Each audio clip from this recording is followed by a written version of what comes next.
איזו התרגשות, איזו שמחה, כמה אהבה. כל תנועה, כל חיוך, כל שלב בהתפתחות הפעימו אותנו. ליווינו כל צעד בגדילה שלך.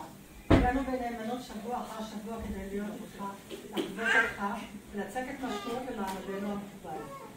תמיד היית הילד שמשתף פעולה, תוכל להישאר ולשאול אצלנו בגיל צעיר. בלי בחיות, בלי טענות, תמיד נפעילים. זה רמיזה לאחרים.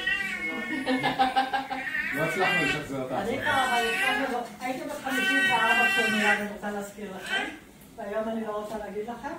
טוב, משנה לשנה גדלת, יפית והתפתחת עם היצירתיות והגילים המפותחים שלך.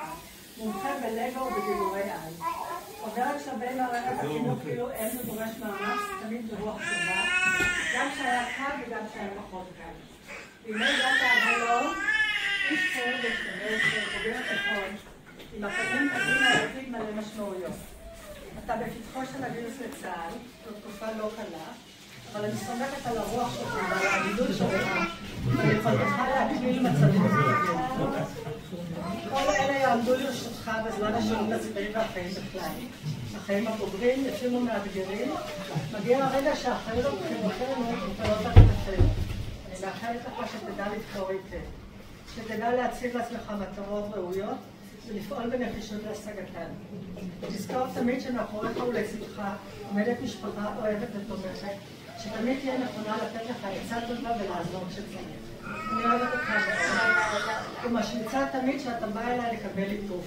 למרות שאורך גופך כבר יצא לתחום הסתה, וגילך כבר מכובד. אז תמשיך להרגיע בחור והמקסים, לגדול, להתפתח, ליהנות מחייך ולהגשים את הרוצה.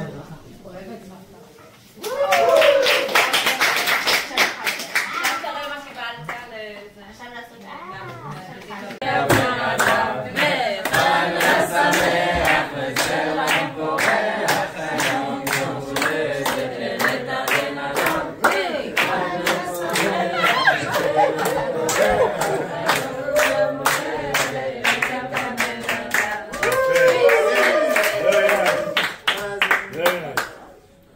לי זה מזכיר חתונת הכסף חתונית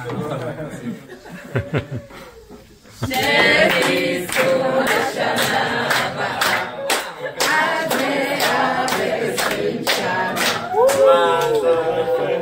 רק דבר קטן, תשימו לב שיש לנו מסורת שאנחנו מכינים כל שנה לילדים את הבצק סוכר הזה, שזה עם דמויות או דברים שהם היו משמעותיים להם השנה.